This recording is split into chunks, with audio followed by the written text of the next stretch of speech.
জাতীয় থেকে আন্তর্জাতিক প্রান্তিক জনপদ থেকে নগর চারপাশে ঠিক কী ঘটছে এই মুহূর্তে তা নিয়ে আয়োজন এখন চারদিকে। আপনার সঙ্গে আছি মোর্শেদ মিয়াজি। দীর্ঘ 17 বছর পর দেশে ফিরছেন বিএনপির ভারপ্রাপ্ত চেয়ারম্যান তারেক রহমান। 25শে ডিসেম্বর লন্ডন থেকে দেশের মাটিতে পা রাখবেন তিনি। শুক্রবার রাতে গুলশান কার্যালয়ে সংবাদ সম্মেলনে দলের মহাসচিব মির্জা ফখরুল ইসলাম আলমগীর এই তথ্য জানান। তারেক রহমানের উপস্থিতিতে নির্বাচনী আমেজ ভিন্ন মাত্রা পাবে বলে আশা প্রকাশ করছেন। জনাব তারেক রহমান আমাদের দলের ভারপ্রাপ্ত চেয়ারম্যান, তিনি আগামী 25শে ডিসেম্বর, আমি আবার রিপিট করছি যে আগামী 25শে ডিসেম্বর তিনি ঢাকার মাটিতে আমাদের মাঝে এসে পৌঁছবেন। দিনটাও খুব ভালো, বড়দিনের ছুটি আছে, চমৎকার একটা দিন।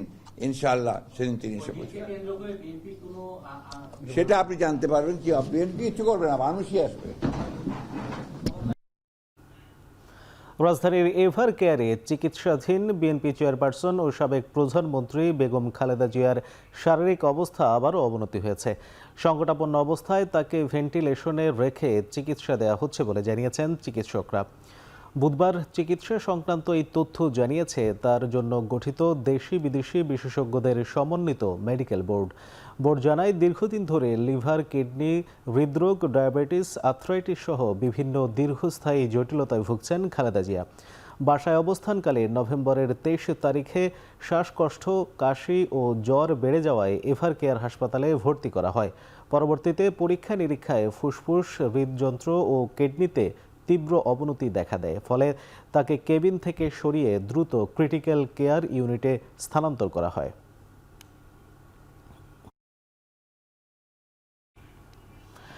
মাথায় গুলিবিদ্ধ হওয়া ইনকিলাব মঞ্চের মুখপাত্র শরীফ ওসমান হাদিকে ঢাকা মেডিকেল কলেজ হাসপাতাল থেকে এভার কেয়ার হাসপাতালে নেওয়া হয়েছে। হাদিকে বহনকারী অ্যাম্বুলেন্সটি এভার কেয়ার হাসপাতালে নেওয়া হয় রাত 8টা 6 মিনিটে। এর আগে ঢাকা মেডিকেল হাদির একটি অস্ত্রোপচার হয়। শুক্রবার জুমার নামাজের পর ঢাকার বিজয়নগরে বক্স কালভার্ট রোডে হামলার শিকার হন ঢাকা 8 আসনের সম্ভাব্য স্বতন্ত্র প্রার্থী হাদি। মাথায় গুলিবিদ্ধ হাদিকে আশঙ্কাজনক অবস্থায় ঢাকা মেডিকেল কলেজ হাসপাতালে নেওয়া হয়। পরে তাকে লাইফ সাপোর্টে রাখা হয়। ঢাকা মেডিকেলের নিউরোসায়েন্স বিভাগের প্রধান ডাক্তার জাহিদ রায়হান বলেছেন, অবস্থা খুবই ক্রিটিক্যাল, কয়েকবার কার্ডিয়াক অ্যারেস্ট হয়েছে, মাথায় গুলি ঢুকে অন্য পাশ দিয়ে বেরিয়ে গেছে। দেখছেন যে গাড়িটি এই মুহূর্তে একটা বুলেট কানের ওপর দিয়ে বাম দিক দিয়ে ঢুকে ডান দিকে বের হয়ে গেছে বুলেটটা।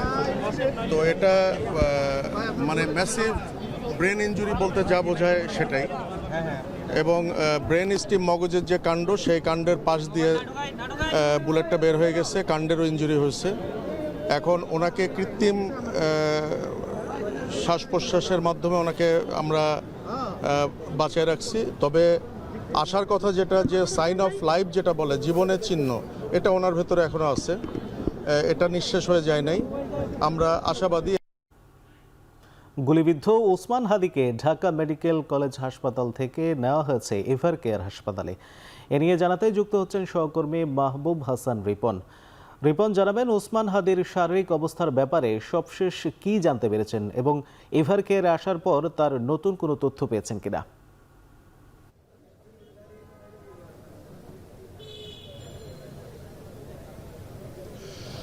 মিয়াজি, যেমনটি আসলে আপনি বলছিলেন যে তাকে ঢাকা মেডিকেল কলেজ হাসপাতাল থেকে এভার কেয়ার হাসপাতালে নিয়ে আসা হয়েছে এবং সবশেষ তার শারীরিক অবস্থা সম্পর্কে ডাক্তার সাইদুর রহমানের একটি ব্রিফিং আমরা সেই ব্রিফিংয়ে আসলে আমরা জানতে পেরেছি।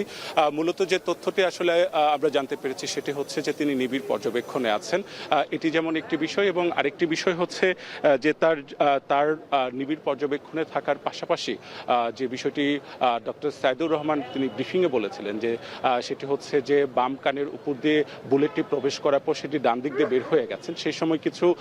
সেই সময় তার যে মস্তিষ্কের যে কাণ্ড রয়েছে সেখানেও আঘাত করেছে, অর্থাৎ এটিকে মেডিকেলের ভাষায় বলা হচ্ছে ম্যাসিভ ব্রেন ইনজুরি, এবং এই কারণেই কিন্তু তাকে 72 ঘন্টা নিবিড় পর্যবেক্ষণে রাখার সিদ্ধান্ত করা হয়েছে এবং সেই জায়গাতে কোনো ইন্টারভেনশন করা হবে না।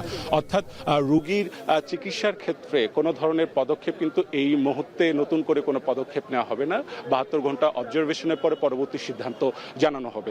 এটি একটি বিষয়। এবং আরেকটি বিষয় সেটি হচ্ছে যে যেমনটি ডাক্তার সাইদুর রহমান বলছিলেন যে তার যে সাইন অফ লাইফ যে বিষয়গুলো রয়েছে সেটা কিছুটা আমরা দেখতে পাচ্ছি। অর্থাৎ এটিকে যদি আমরা বলি যে গ্লাসগো কোমা স্কেল, যেটির মাধ্যমে আসলে চোখ মুখের যে প্রতিক্রিয়া সেটিকে কাউন্ট করা হয়ে থাকে, সেখানে কিন্তু আমরা বিভিন্ন মাধ্যমে জানতে পেরেছি সেটি হচ্ছে 3 পয়েন্টের মতো রয়েছে। অর্থাৎ এই জায়গাটিকে বলা হয়ে থাকে যে তিনি যে কন্ডিশনে আছেন, কোমার যে কন্ডিশন সেটা কিন্তু অনেক বেশি ডিপ। তো ওই জায়গা থেকে রিকভারি করার ক্ষেত্রে যে বিষয়গুলো তারা দেখতে হয়, সেই জায়গায় সর্বোচ্চ চিকিৎসা নিশ্চিত করার ক্ষেত্রে কিন্তু সেই চেষ্টাটা তারা করবেন, এইরকম আমরা জানতে পেরেছি। এবং আরেকটি বিষয় সেটি হচ্ছে খুবই গুরুত্বপূর্ণ, সেটি যে বিষয়গুলো সবসময় আমরা দেখতে পেয়েছি যে আরেকটি বিষয় যেটি আসলে আমরা পরবর্তী ব্রিফিংয়ে আমরা জানতে পারলাম যে সেখানে এই 72 ঘন্টায় তার সর্বোচ্চ চিকিৎসা নিশ্চিত করার চেষ্টাটি করা হবে বলেও আমাদেরকে আসলে জানানো হয়েছে।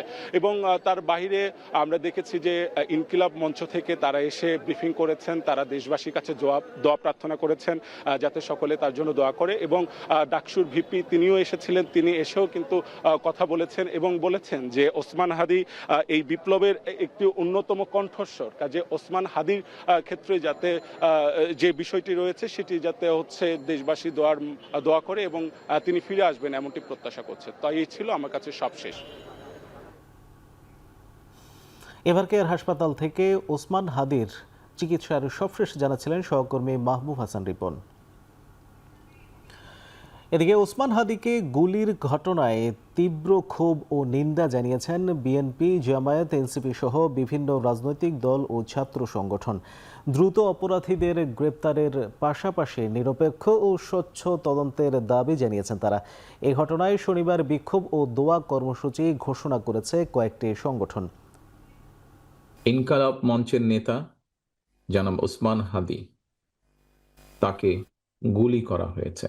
এই ঘটনার জন্য তীব্র ঘৃণা এবং প্রতিবাদ জানাচ্ছি। আমরা এই ঘটনায় স্তম্ভিত, আমরা এই ঘটনায় বিস্মিত এবং ক্ষুব্ধ।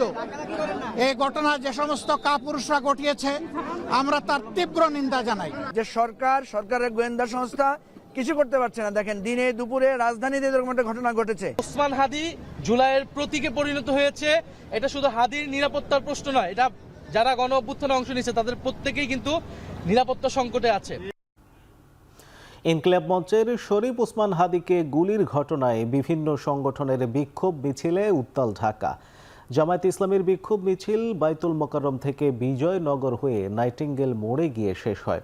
মিছিলের আগে সংক্ষিপ্ত সমাবেশে জামায়াতের ঢাকা মহানগর দক্ষিণের আমির নুরুল ইসলাম বুলবুল বলেন, নির্বাচন বানচালের উদ্দেশ্যে ধারাবাহিকভাবে যে সন্ত্রাসী হামলা চালানো হচ্ছে সেগুলোর সঙ্গে জড়িতদের দ্রুত গ্রেপ্তার করতে হবে।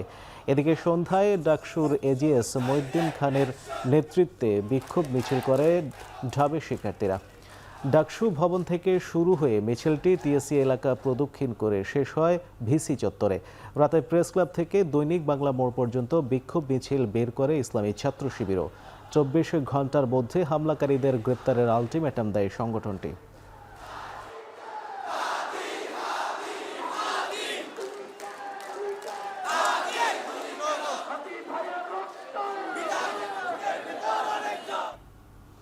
ওসমান হাদির উপর দুর্বৃত্তদের হামলার ঘটনায় সারা দেশে বিক্ষোভ মিছিল করেছে বিভিন্ন রাজনৈতিক দল ও ছাত্র জনতা।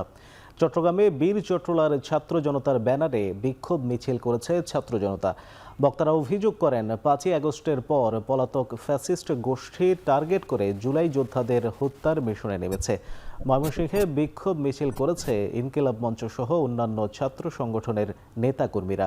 24 ঘন্টার মধ্যে হামলায় জড়িতদের চিহ্নিত করে বিচারের আওতায় না আনা হলে কঠোর আন্দোলনের হুঁশিয়ারি দেন তারা। রাজশাহী বিশ্ববিদ্যালয়ে বিক্ষোভ মিছিল করেছে বিশ্ববিদ্যালয়ের শাখা ইসলামী ছাত্র শিবির ও সাবেক বৈষম্য বিরোধী ছাত্র আন্দোলনের নেতাকর্মীরা। খুলনার শিববাড়ি মোড়ে বিক্ষোভ করে ছাত্র জনতা। এছাড়া ঝালকাঠি, কুষ্টিয়া, নোয়াখালী, চাঁদপুর, সাভার, নাটোর সহ দেশের বিভিন্ন স্থানে ওসমান হাদির উপর হামলার ঘটনার প্রতিবাদে বিক্ষোভ মিছিল করেছে বিভিন্ন দল, সংগঠন ও ছাত্র জনতা।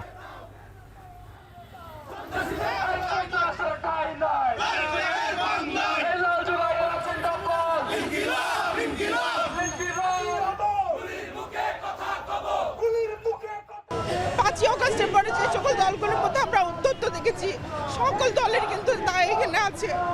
আমরা চাই হাদি ভাইকে যারা টার্গেট কিলিং করেছে তাদেরকে ধরে অতি দ্রুতই আইনের আওতায় নিয়ে আসা হোক। হাদি ছিল 20 কোটি মানুষের কণ্ঠস্বর। এই হাদির কণ্ঠরোধ করা মানে আমাদের 20 কোটি মানুষের কণ্ঠরোধ করা। আজকে যে হামলা হয়েছে আমরা মনে করি এর সাথে ভারতীয় আধিপত্যবাদ এবং মুজিব গুন্ডারা জড়িত। ওসমান হাদির উপর হামলাকারীদের দ্রুত আইনের আওতায় আনার নির্দেশ দিয়েছেন প্রধান উপদেষ্টা ডক্টর মোহাম্মদ ইউনূস। এ ঘটনায় গভীর উদ্বেগ জানিয়ে তিনি বলেন, নির্বাচনকে বাধাগ্রস্ত করার উদ্দেশ্যে কোনো ধরনের সহিংসতা বরদাস্ত করা হবে না। এক বিবৃতিতে প্রধান উপদেষ্টা বলেন, নির্বাচনী পরিবেশে এমন সহিংস হামলা একেবারেই অগ্রহণযোগ্য। আহত ওসমান হাদির সর্বোচ্চ চিকিৎসা নিশ্চিতে সংশ্লিষ্টদের প্রয়োজনীয় সব ব্যবস্থা গ্রহণের নির্দেশ দেন তিনি। এছাড়া চিকিৎসা কার্যক্রম নিবিড়ভাবে তদারকি করার জন্য স্বাস্থ্য মন্ত্রণালয়কে প্রয়োজনীয় দিক নির্দেশনা দেওয়া হয়েছে। ঘটনাস্থল থেকে আলামত সংগ্রহ, প্রত্যক্ষদর্শীর তথ্য গ্রহণ, সিসিটিভি ফুটেজ পর্যালোচনা এবং হামলার পেছনে কোনো সংগঠিত পরিকল্পনা থাকলে তা উন্মোচনের জন্য তাৎক্ষণিক পদক্ষেপ নেয়ারও নির্দেশ দেন তিনি। এদিকে রাতে ওসমান হাদির ভাইকে ফোন করে এই ঘটনায় উপদেষ্টা পরিষদের পক্ষ থেকে সহমর্মিতা জানান প্রধান উপদেষ্টা।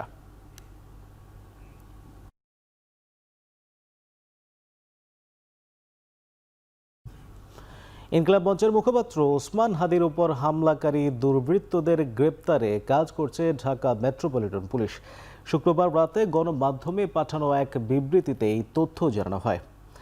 এই ন্যাক্কারজনক ও কাপুরুষিত হামলার তীব্র নিন্দা জানিয়ে ঢাকা মেট্রোপলিটন পুলিশের বিবৃতিতে আরও বলা হয়, ঘটনাস্থলের আশপাশের সিসিটিভি ফুটেজ সংগ্রহ ও বিশ্লেষণ করে জড়িতদের শনাক্ত সহ জড়িতদের গ্রেপ্তারের চেষ্টা অব্যাহত আছে।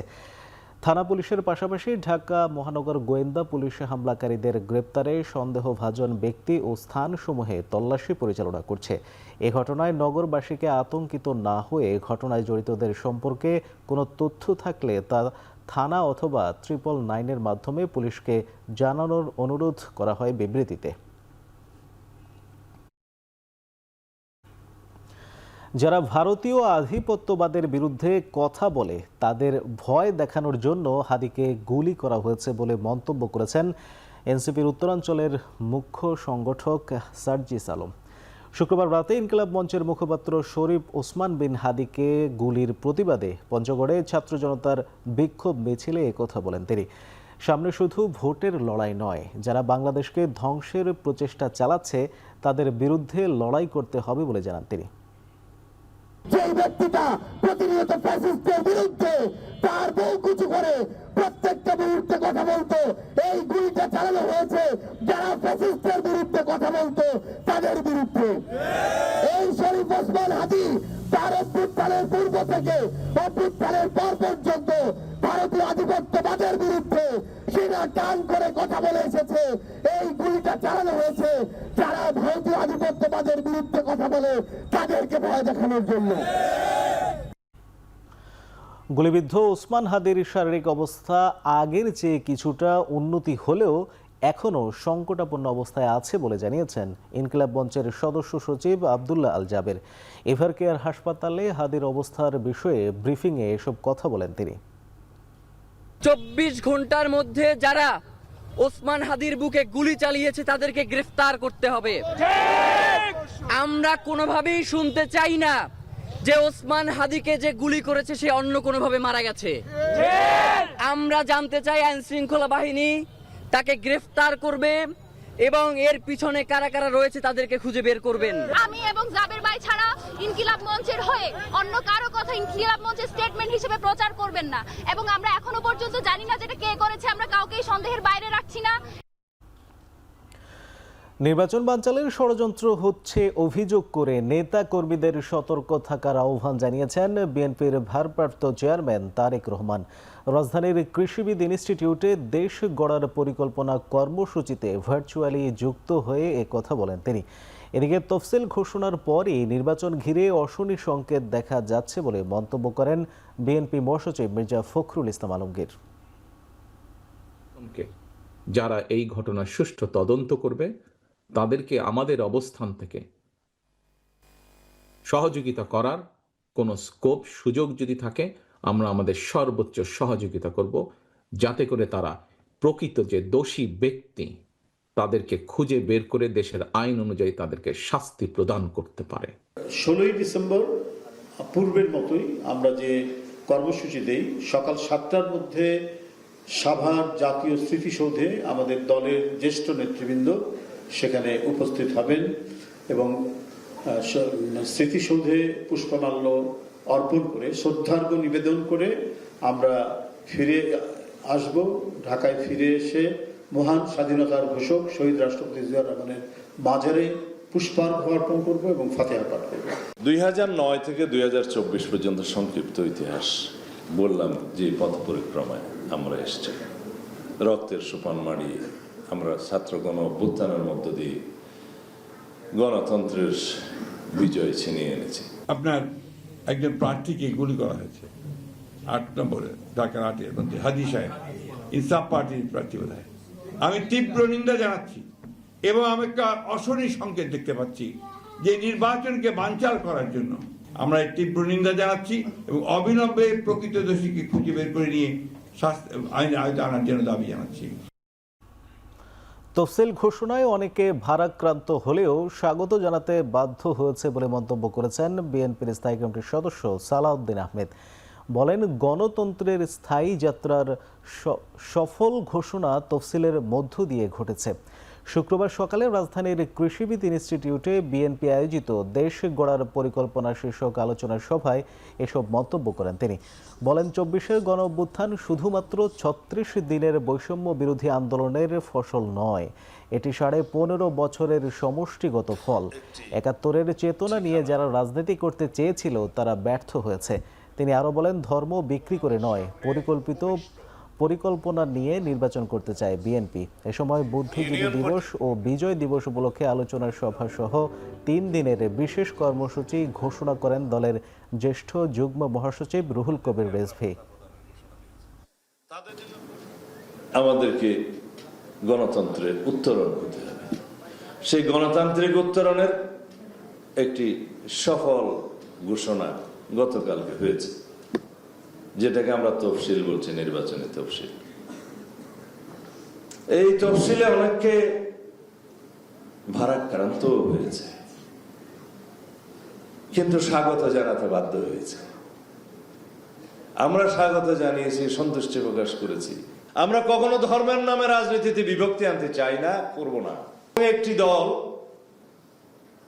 আওয়ামী লীগের ভোট প্রাপ্তির জন্য আওয়ামী লীগের বিরুদ্ধে একটি শব্দ উচ্চারণ করে না।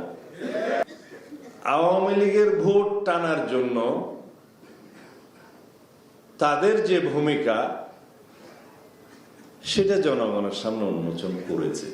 16ই ডিসেম্বর পূর্বের মতোই আমরা যে কর্মসূচি দেই, সকাল 7টার মধ্যে সাভার জাতীয় স্মৃতিসৌধে আমাদের দলের জ্যেষ্ঠ নেতৃবৃন্দ সেখানে উপস্থিত হবেন এবং স্মৃতিসৌধে পুষ্পমাল্য অর্পণ করে শ্রদ্ধার্ঘ্য নিবেদন করে আমরা ফিরে আসব। ঢাকায় ফিরে এসে মহান স্বাধীনতার ঘোষক শহীদ রাষ্ট্রপতি জিয়াউর রহমানের মাজারে পুষ্পার্ঘ্য অর্পণ করব এবং ফাতিহা পাঠ করব। ঢাকা 10 আসন থেকে স্বতন্ত্র প্রার্থী হওয়ার ঘোষণা দিয়েছেন আসিফ মাহমুদ সজীব ভুইয়া। শুক্রবার সামাজিক যোগাযোগ মাধ্যমে এক ভিডিও বার্তায় তিনি এই ঘোষণা দেন। ভিডিও বার্তায় জুলাই শহীদদের আত্মত্যাগের প্রেরণা নিয়ে দেশ পুনর্নির্মাণে এগিয়ে যাওয়ার প্রত্যয় জানান তিনি। আসন্ন ত্রয়োদশ জাতীয় সংসদ নির্বাচনে আমি ধানমন্ডি, কলাবাগান, হাজারীবাগ, নিউ মার্কেট এবং কামাঙ্গীরচরের একাংশ নিয়ে গঠিত ঢাকা 10 সংসদীয় আসনে স্বতন্ত্র প্রার্থী হিসেবে দাঁড়াচ্ছি। বড় কোনো রাজনৈতিক দলের পৃষ্ঠপোষকতা, অসংখ্য নিবেদিত কর্মী, প্রচলিত ব্যবস্থায় প্রয়োজনীয় অর্থ কোনোটাই আমার নেই। আপনাদের সহযোগিতা, সমর্থনই আমার একমাত্র অবলম্বন এবং আমার দায়বদ্ধতাও থাকবে শুধুমাত্র আপনাদের প্রতি। আমি শুধু সংসদ সদস্য পদপ্রার্থী নই, গণভোটেরও প্রার্থী। এতগুলো প্রাণের বিনিময়ে দেশ সংস্কারের যে সুযোগ এসেছে তা বাস্তবায়নে গণভোটে হ্যাঁ ভোট দিন। পৃথিবীর কোনো শক্তি আগামী নির্বাচনকে বাধাগ্রস্ত করতে পারবে না বলে জানিয়েছেন প্রধান উপদেষ্টার প্রেস সচিব শফিকুল আলম। শরীয়তপুরে গণমাধ্যমের সামনে এসব কথা বলেন তিনি। এছাড়া তারেক রহমানের ভোটার হওয়া ও নির্বাচনে অংশগ্রহণ প্রসঙ্গে এক প্রশ্নের জবাবে তিনি বলেন, এটা নির্বাচন কমিশন বুঝবে। আমরা সবাইকে আহ্বান করছি, যারাই ভালো অর্গানাইজেশন, যাদের রেপুটেশন আছে ইন্টারন্যাশনালি ইলেকশন অবজারভেশন করার যাদের রেপুটেশনে, তাদেরকে আমরা আহ্বান করছি। তারা অনেকে আসছেন, আপনি জানেন ইউরোপিয়ান ইউনিয়ন আমাদের খুব ভালো বন্ধু, একটা পার্টনার। তারা একটা বড় একটা ইলেকশন কমিশন অবজারভার টিম পাঠাচ্ছেন। পৃথিবীর কোনো শক্তি নাই এই নির্বাচনকে ডিসরাপ্ট করার মতো, কোনো শক্তি নাই ইনশাল্লাহ। দুর্নীতি, সক্ষমতা ঘাটতি ও অবকাঠামোগত সংকটের কারণে বাংলাদেশ বিশ্ব বাজারে প্রতিযোগিতায় পিছিয়ে পড়েছে বলে মন্তব্য করেছেন প্রধান উপদেষ্টার আন্তর্জাতিক বিষয়ক বিশেষ দূত লুৎফে সিদ্দিকী। শুক্রবার সকালে চট্টগ্রাম ICMB আয়োজিত বাংলাদেশের অর্থনৈতিক ভবিষ্যৎ বিষয়ক সেমিনারে তিনি এই মন্তব্য করেন। তিনি বলেন, একই ধরনের পোশাক উৎপাদনে ভিয়েতনামে শ্রমিকেরা বাংলাদেশের তুলনায় 50% বেশি বেতন পাচ্ছে এবং প্রতিষ্ঠানগুলো 50% বেশি মুনাফা অর্জন করছে। এর বিপরীতে বাংলাদেশে শ্রমিকদের মজুরি কম, মুনাফাও কম, যার কারণ সক্ষমতা ও অবকাঠামোর ঘাটতি। এ পরিস্থিতি মোকাবেলায় অর্থনৈতিক সংস্কার ছাড়া বিকল্প নেই বলেও মন্তব্য করেন তিনি। সেমিনারে জাতীয় রাজস্ব বোর্ডের চেয়ারম্যান মোহাম্মদ আব্দুর রহমান খান বলেন, কর অব্যাহতির ক্ষমতা এখন আর NBR এর হাতে নেই। ভবিষ্যতে এই সিদ্ধান্ত জাতীয় সংসদের মাধ্যমে নেওয়া হবে। FDI দরকার আমাদের, যে এতদিন আসছে না, এটা একটা লজ্জার ব্যাপার। এই লজ্জাবোধের থেকে আমাদের আরেকটু আর্জেন্টলি এটাকে ডিল করতে হবে। ভিয়েতনামে ওদের শ্রমিকদেরকে প্রায় 50% বেশি বোধহয় বেতন দেওয়া হয়, আর প্রফিটও ভিয়েতনামে বেশি। তাহলে মাঝখানে 50%টা কোথায় গেল? Logistics, roads, highways, inland waterways, port, যেখানে যেখানে আমাদের বেশি সময় লাগে এইগুলো ওখানে চলে যায়। আর আরেক অর্ধেক কোথায় যায়? দুর্নীতিতে। রাজশাহীর তানোরে গভীর নলকূপের পরিত্যক্ত গর্তে পড়ে শিশু সাজিদের মৃত্যুকে কেন্দ্র করে শোকের ছায়া নেমে এসেছে এলাকায়। শুক্রবার সকাল 10:30টার দিকে জানাজা শেষে তাকে পারিবারিক কবরস্থানে দাফন করা হয়। সন্তান হারিয়ে ভেঙে পড়েছেন সাজিদের বাবা মা। এমন ঘটনার পুনরাবৃত্তি না হওয়ার দাবি জানিয়েছেন তারা। দোষীদের দ্রুত শাস্তির দাবি জানিয়েছেন স্থানীয়রাও। ঘটনাস্থলে এখনও অরক্ষিত অবস্থায় রয়েছে 2টি গর্ত। এতে নতুন করে দুর্ঘটনার ঝুঁকি থেকে যাচ্ছে বলে আশঙ্কা বাসিন্দাদের। দ্রুত ব্যবস্থা নেওয়ার আশ্বাস দিয়েছেন প্রশাসন।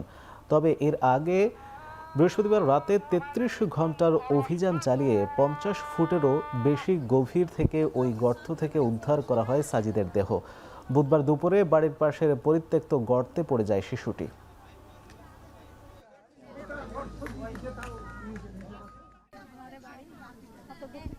আরো 2-3 জায়গায়, যে আমার বাড়ির সামনেই খুঁড়ে তুইছে আমার বাচ্চা, 2 ধাপের ঘাটা এখানে তো পড়তে পারতো আমার বাচ্চাটা। আপনার কাজ যদি অন্যায় মনে হয় আপনারা বিচার করবেন, আমার কাছে তো অন্যায়।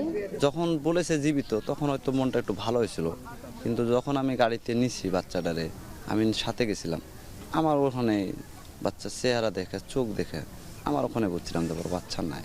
বাংলাদেশের কোথাও যাতে এরকম গর্ত না থাকে, আমার দেখা দেখি আমার যেরকম বুক খালি হয়েছে কারো যাতে বুক খালি হয়, সবাই যাতে দেশটা সতর্ক থাকে। প্রসেসটিতেই আমাদের কাছে আবেদন করতে হয়। আবেদনের পরে যেটার একটা কমিটি আছে, তো সেই কমিটি আমরা মিটিং করে যাচাই বাছাই করে দেন তাকে পারমিশন দেওয়া হয়। তো সরকারের যে পরিপত্র আছে সেটা অবশ্যই 100% আমাদের অনুসরণ করা হবে। 6 ডিসেম্বর রাতে রংপুরের তারাগঞ্জে মুক্তিযোদ্ধা ও অবসরপ্রাপ্ত শিক্ষক যোগেশ চন্দ্র এবং তার স্ত্রী সুবর্ণা রায় হত্যাকাণ্ডের জট খুলেছে। গ্রেপ্তার আসামির স্বীকারোক্তি মতে উদ্ধার করা হয়েছে খুনের সময় ব্যবহৃত 2টি দেশীয় অস্ত্র।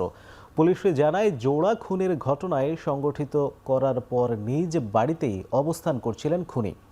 আটকের পর প্রাথমিক জিজ্ঞাসাবাদে খুনের কথা স্বীকার করে একই উপজেলার আলমপুর ইউনিয়নের মোরসালিন ইসলাম।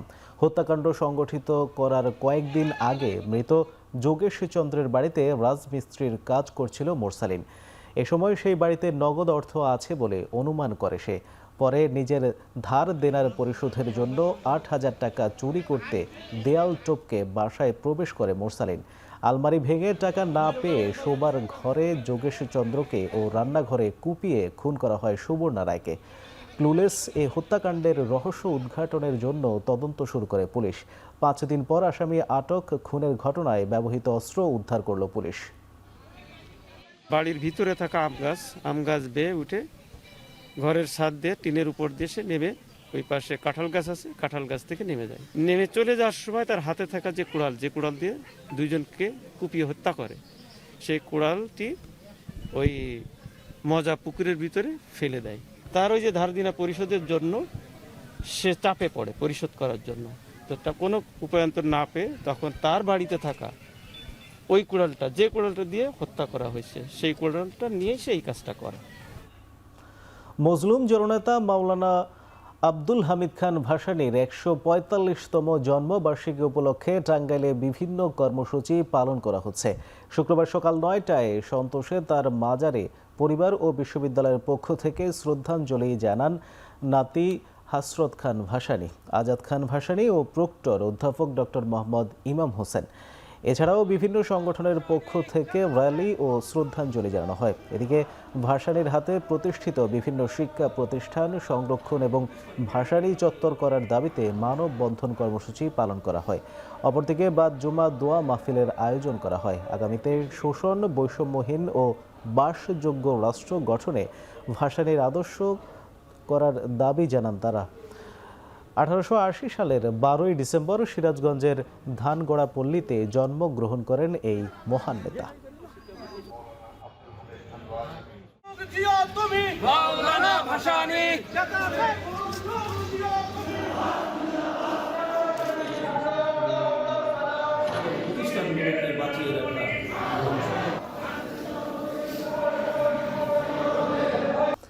দেশে প্রথমবারের মতো MDMB নামে বিপুল পরিমাণ নতুন মাদক আটক করেছে মাদক দ্রব্য নিয়ন্ত্রণ অধিদপ্তর।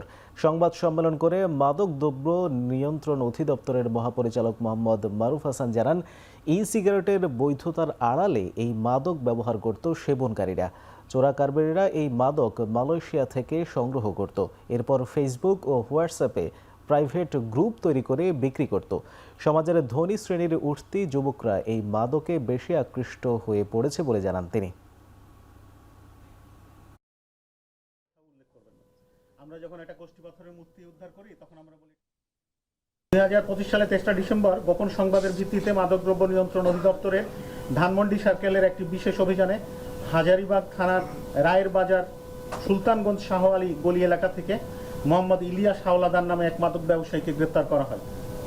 অভিযানে তার কাছ থেকে 50 পিস ইয়াবা এবং 14টি জিপারযুক্ত পলিপ্যাকে রাখা অবৈধ মাদক দ্রব্য, যেটা আমরা কেমিক্যাল টেস্টে পেয়েছি 100% ক্যাপ্টেন, যেটা দিয়ে ইয়াবা তৈরি করা হয়, ইয়াবার কাঁচামাল।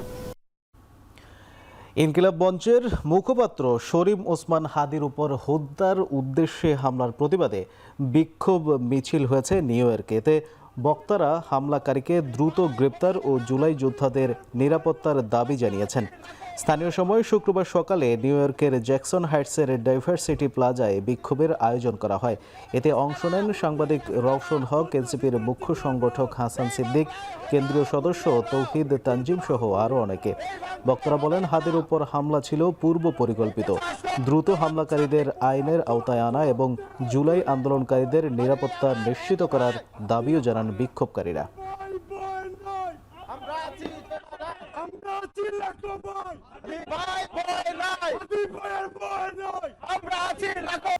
এবার আন্তর্জাতিক প্রসঙ্গ। ফের প্রাকৃতিক দুর্যোগের কবলে গাজাবাসী। যুদ্ধ বিধ্বস্ত উপত্যকাটিতে ঘূর্ণিঝড় বায়রনের আঘাতে গেল 24 ঘন্টায় প্রাণহানি বেড়ে 14 জনে দাঁড়িয়েছে। বৃহস্পতিবার থেকে টানা বৃষ্টিপাতের ফলে গাজার বিভিন্ন অংশে দেখা দিয়েছে জলাবদ্ধতা। তাঁবুর ভেতরে পানি ঢুকে পড়ায় মানবেতর দিন কাটাচ্ছে উপত্যকাটির লাখ লাখ বাস্তুচ্যুত মানুষ। এছাড়া টানা 2 বছরের ইসরায়েলি আগ্রাসনে গাজায় পানি নিষ্কাশনের প্রয়োজনীয় যন্ত্রপাতি ধ্বংস হয়ে যাওয়ায় বালতি দিয়েই পানি সরাচ্ছে গাজাবাসী। এদিকে জাতিসংঘের অভিবাসন বিষয়ক সংস্থার অভিযোগ, গাজা ইসরায়েলি বাঁধার কারণে বালির বস্তা ও জলের পাম্পের মতো বন্যা মোকাবেলার যন্ত্রপাতি প্রবেশ করতে পারছে না। এ অবস্থায় গাজায় চলমান মানবিক সংকট আরও বাড়ার আগেই উপত্যকাটিতে পূর্ণ ত্রাণ সামগ্রী প্রবেশের অনুমতি দিতে ইসরায়েলি কর্তৃপক্ষকে আহ্বান জানিয়েছে সংস্থাটি।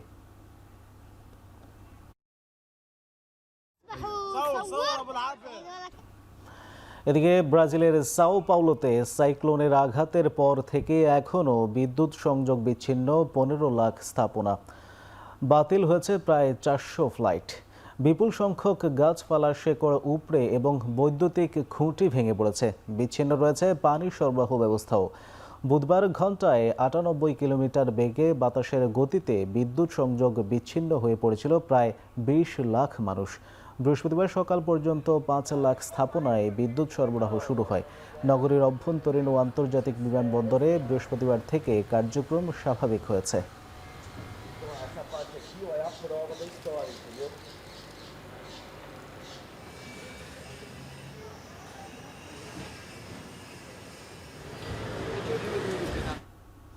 প্রবল বন্যার কবলে যুক্তরাষ্ট্র কানাডার একাংশ। কয়েকদিনের টানা ভারী বৃষ্টিতে ফুলে ফেঁপে উঠেছে প্যাসিফিক নর্থ ওয়েস্ট অঞ্চলের বেশ কিছু নদী ও শাখা নদী। আরও ভারী বৃষ্টি ও প্রাণঘাতী বন্যার শঙ্কায় এলাকা ছাড়ার প্রস্তুতি নিচ্ছেন দুই দেশের লাখো মানুষ। বৃহস্পতিবার যুক্তরাষ্ট্রের জাতীয় আবহাওয়া কেন্দ্র জানায়, ওয়াশিংটন রাজ্যের দুই নদীর উপকূলে দেখা দিয়েছে তীব্র বন্যা পরিস্থিতি, যা শুক্রবার পর্যন্ত অব্যাহত থাকবে। অঙ্গরাজ্যটি জুড়ে জরুরি পরিস্থিতি জারি করা হয়েছে এবং 1 লাখ মানুষকে এলাকা খালি করার নির্দেশ দেওয়ার প্রস্তুতি নিয়েছে প্রশাসন। প্রতিবেশী কানাডার ভ্যাঙ্কুভারে তীব্র বন্যায় প্রধান সড়কগুলোতে যান চলাচল বন্ধ রয়েছে হিমবাহ ধসের শঙ্কা।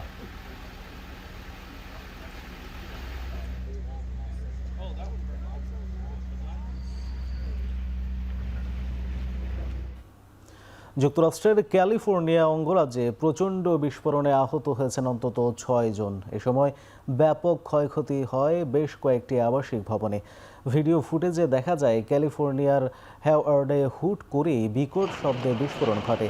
প্যাসিফিক গ্যাস অ্যান্ড ইলেকট্রনিক কোম্পানির বরাত দিয়ে গণমাধ্যমগুলো জানিয়েছে, ক্ষতিগ্রস্ত ভূগর্ভস্থ গ্যাস লাইনের ত্রুটির কারণে এই বিস্ফোরণ ঘটেছে। এতে 2টি আবাসিক ভবন ও একটি ওয়ার্কশপ পুরোপুরি ধ্বংস হয়ে গেছে।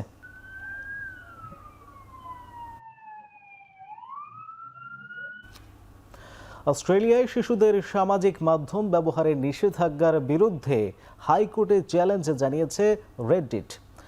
গেল বুধবার অস্ট্রেলিয়ায় যুগান্তকারী এই সিদ্ধান্ত কার্যকর হয়।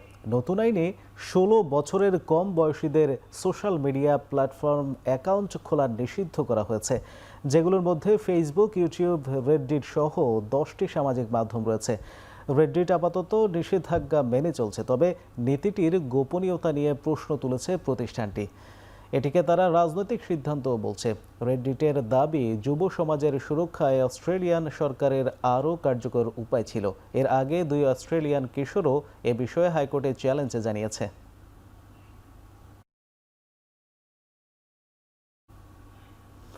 পাকিস্তানের গোয়েন্দা সংস্থা ISI এর সাবেক প্রধান অবসরপ্রাপ্ত লেফটেন্যান্ট জেনারেল ফয়েজ হামিদকে 14 বছরের কারাদণ্ড দিয়েছে দেশটির একটি সামরিক আদালত। তার বিরুদ্ধে রাষ্ট্রীয় গোপনীয়তা লঙ্ঘন ও রাজনীতিতে হস্তক্ষেপের অভিযোগ আনা হয়। ইমরান খানের ঘনিষ্ঠ ফয়েজ হামিদ 2019 থেকে 2021 সাল পর্যন্ত ISI এর প্রধানের দায়িত্বে ছিলেন। 2022 সালে পার্লামেন্টের অনাস্থা ভোটে হেরে ইমরান খান ক্ষমতাচ্যুত হলে নির্ধারিত সময়ের আগেই অবসরে চলে যান এই গোয়েন্দা প্রধান। পাকিস্তানের আন্তঃবাহিনী জনসংযোগ পরিদপ্তর এক বিবৃতিতে জানিয়েছে, সামরিক আইনের আওতায় তার বিরুদ্ধে বিচার কাজ চলে দীর্ঘ 15 মাস। রায়ের বিরুদ্ধে আপিল করেছেন ফয়েজ হামিদ।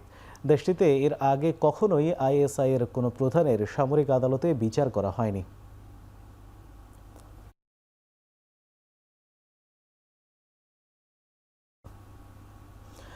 সামরিক সহযোগিতা জোরদারের অংশ হিসেবে যৌথ মহড়া চালিয়েছে চীন ও পাকিস্তান। সন্ত্রাস বিরোধী এই মহড়ার নাম দেওয়া হয়েছে ওয়ারিয়র 9। মহড়ার মূল লক্ষ্য আন্তঃকার্যক্ষমতা বৃদ্ধি এবং সামরিক সহযোগিতার জোরদার করা। এক বিবৃতিতে সেনাবাহিনী জানিয়েছে, এই মহড়া পাকিস্তান ও চীনের মধ্যে শক্তিশালী প্রতিরক্ষা সহযোগিতার প্রতিফলন ঘটাবে। শান্তি ও স্থিতিশীলতার জন্য দুই দেশের সশস্ত্র বাহিনীর একসঙ্গে কাজ করার প্রতিশ্রুতি দিয়েছে। মহড়ায় অংশ নিয়েছিলেন পাকিস্তানে নিযুক্ত চীনের রাষ্ট্রদূত জিয়াং জাইডং এবং পাকিস্তানি সেনাপ্রধান ফিল্ড মার্শাল আসিম মুনিফ।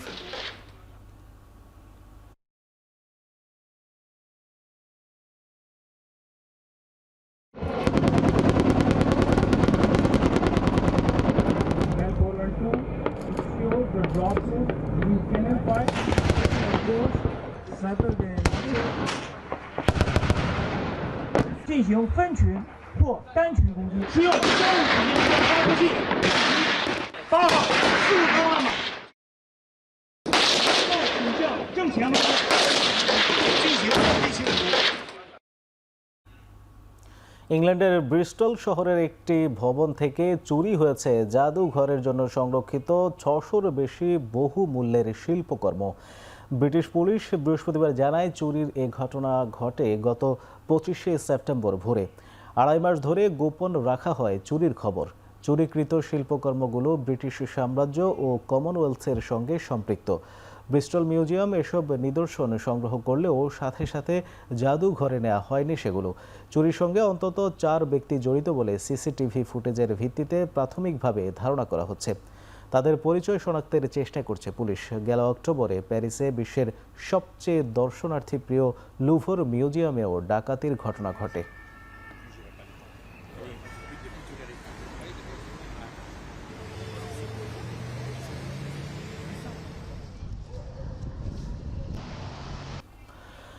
এবার খেলার খবর।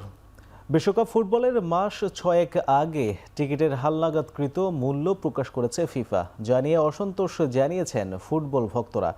বিশ্বের বিভিন্ন দেশের জাতীয় ফুটবল অ্যাসোসিয়েশনগুলোকে বিশ্বকাপের মোট টিকিটের 8% বরাদ্দ দেয় ফিফা। গ্রুপ পর্বের ম্যাচগুলোর টিকিটের দাম $180 থেকে $700 ভেতর। বিশ্বকাপ ফাইনালে সবচেয়ে সস্তা টিকিটের মূল্য রাখা হয়েছে $4,185, বাংলাদেশি মুদ্রায় যা 5 লাখ টাকার বেশি। এমন মূল্য তালিকা দেখে বিস্মিত ইউরোপিয়ান ফুটবল সমর্থকরা।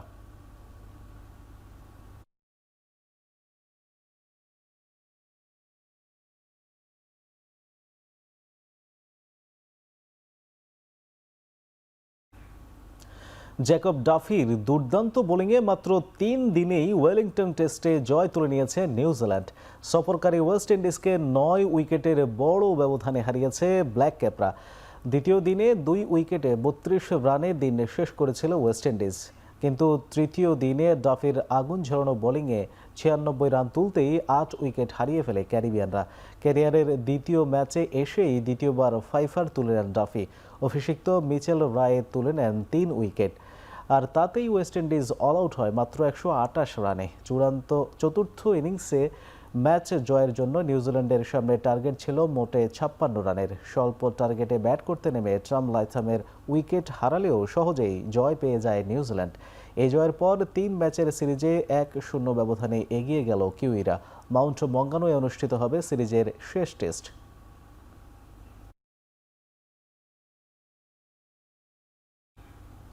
লিওনেল মেসিকে এক নজর দেখার অপেক্ষায় থাকেন বিশ্বজুড়ে ছড়িয়ে থাকা তার অসংখ্য ভক্ত। ফুটবল দুনিয়ার এই মহাতারকা প্রায় 14 বছর পর আবার আসছেন ভারত সফরে। দেশের 4টি শহরে 3 দিন ঘুরে বেড়াবেন এই Argentine. Go to India tour 2025 নামের এই সফরে নিজের স্ট্যাচু উদ্বোধন, কনসার্ট ও সেলিব্রিটি ম্যাচে অংশগ্রহণের পাশাপাশি প্রধানমন্ত্রীর সঙ্গে সাক্ষাৎ করবেন মেসি। মেসির সফর শুরু হবে 13 ডিসেম্বর কলকাতা থেকে। সকালে মেসি যোগ দেবেন বিশেষ মিট অ্যান্ড গ্রিট অনুষ্ঠানে। এরপর উদ্বোধন করবেন 70 ফুটের বিশাল মেসি স্ট্যাচু। দুপুরে যুব ভারতী স্টেডিয়ামে ফ্রেন্ডলি ম্যাচে অংশ নেবেন তিনি, যেখানে থাকবেন শাহরুখ খান, সৌরভ গাঙ্গুলি ও মুখ্যমন্ত্রী মমতা ব্যানার্জি। এদিকে কলকাতা কাঁপছে মেসি জ্বরে। প্রিয় তারকার প্রতি নিজের ভালোবাসা প্রকাশে ভক্তরা বেছে নিয়েছেন অভিনব সব পন্থা।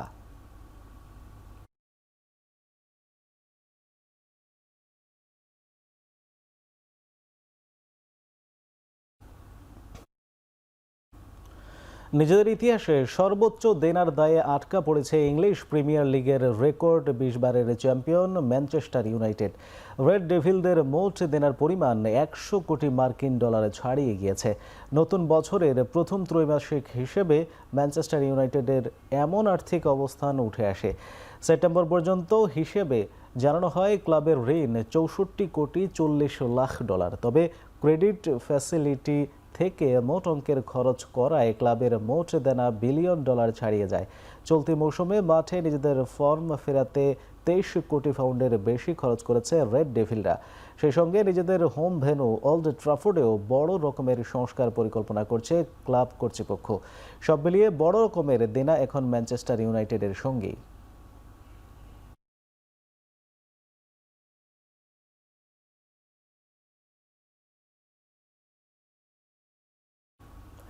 পাকিস্তানের বিপক্ষে সিরিজ জেতা হলো না বাংলাদেশ অনূর্ধ্ব-19 নারী ক্রিকেট দলের।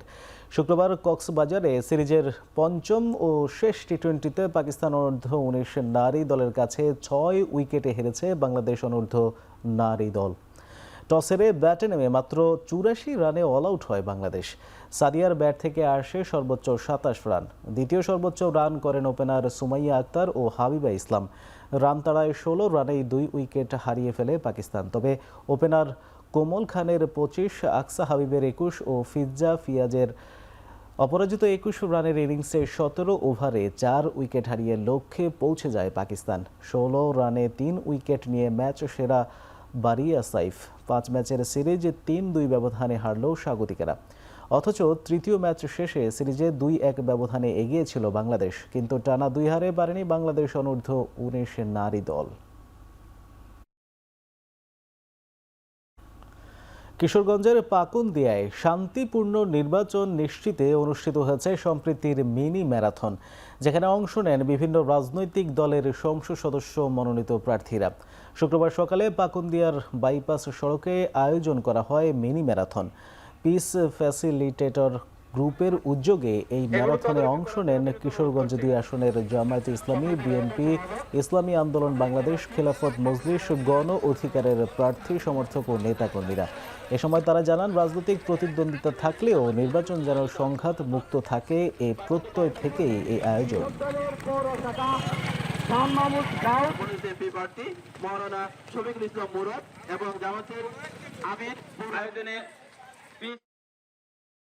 সারা দেশের জন্য আমাদের এই মডেল অনুসরণ করে তারা যেন সকল প্রার্থী ঐক্যবদ্ধভাবে শান্তির বার্তা যেন বাংলাদেশের মানুষকে দেয়, যে শান্তিপূর্ণ সহিংসতা মুক্ত নির্বাচন অনুষ্ঠান তারা ঐক্যবদ্ধ। মানবিক পাকুন্দিয়া হিসেবে গড়ে তুলতে পারি, সেজন্যই আসলে আজকের এই অনুষ্ঠানটা। শেষ করছি এখন চারদিকে। এখন টেলিভিশন ওয়েবসাইটে দেখতে ভিজিট করুন www.ekon.tv। এছাড়া ফেসবুকে দেখতে ভিজিট করুন facebook.com/tv.ekon এবং ইউটিউবে দেখতে ভিজিট করুন youtube.com/c/ekontv।